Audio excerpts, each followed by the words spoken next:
Hello everyone, welcome back to this channel. In this video, I will show you the easy and clear steps on how to enable all event reminders in Microsoft Teams on Android. How to enable all event reminders in Microsoft Teams on Android.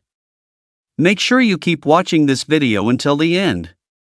Let's get started right away.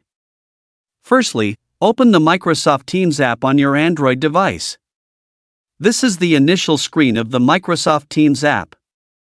Next, tap the profile icon at the top right of the screen.